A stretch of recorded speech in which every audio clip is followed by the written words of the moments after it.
As his left hand holds firm on the upmost ledge, he thrusts his sword, times more than three, unswerving in his aim, sheer through the monster's entrails.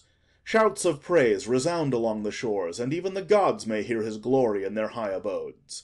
Her parents, Cepheus and Cassiope, most joyfully salute their son-in-law, declaring him the saviour of their house. And now, her chains struck off, the lovely cause and guerdon of his toil walks on the shore. The hero washes his victorious hands in water newly taken from the sea, but lest the sand upon the shore might harm the viper-covered head, he first prepared a bed of springing leaves, on which he threw weeds of the sea produced beneath the waves. On them he laid Medusa's awful face, daughter of Phorcys, and the living weeds, fresh taken from the boundless deep, imbibed the monster's poison in their spongy pith. They hardened at the touch, and felt in branch and leaf unwonted stiffness. Sea nymphs, too, attempted to perform that prodigy on numerous other weeds, with like result. So pleased at their success, they raised new seeds from plants wide scattered on the salt expanse. Even from that day the coral has retained such wondrous nature, that exposed to air it hardens. Thus a plant beneath the waves becomes a stone when taken from the sea. 3 altars to 3 gods he made of turf. To thee, victorious Virgin, did he build an altar on the right, to Mercury an altar on the left, and unto Jove an altar in the midst. He sacrificed a heifer to Minerva, and a calf to Mercury the wing-foot, and a bull to thee, O greatest of the deities. Without a dower he takes Andromeda, the guerdon of his glorious victory, nor hesitates. Now pacing in the van, both Love and Hymen waved the flaring torch, abundant perfumes lavished in the flames. The houses are bedecked with wreathed flowers, and lyres and flageolets resound, and songs, felicit notes that happy hearts declare. The portals opened, sumptuous halls display their golden splendours, and the noble lords of Cepheus' court take places at the feast magnificently served.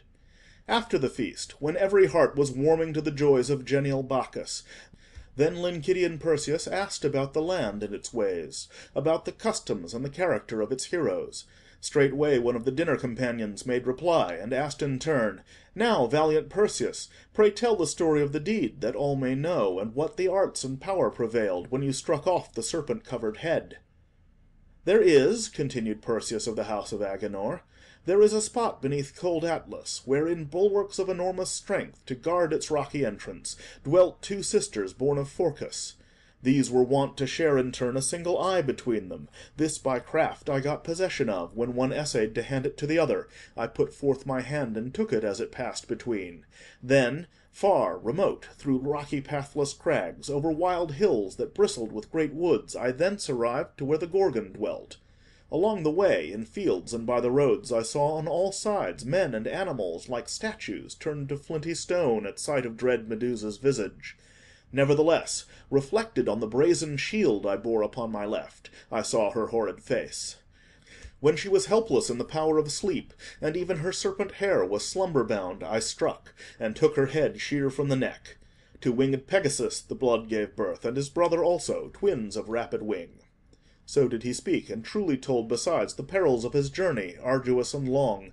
He told of seas and lands that far beneath him he had seen, and of the stars that he had touched while on his waving wings. And yet, before they were aware, the tale was ended, he was silent. Then rejoined a noble with enquiry why alone of those 3 sisters snakes were interspersed in dread Medusa's locks, and he replied, "Because, O stranger, it is your desire to learn what worthy is for me to tell. Hear ye the cause. Beyond all others she was famed for beauty, and the envious hope of many suitors.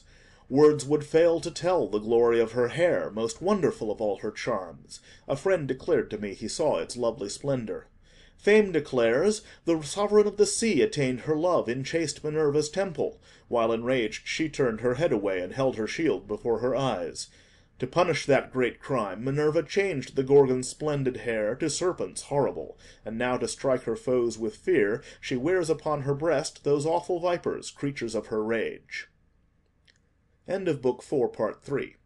Recording by David Goldfarb, Houston, Texas.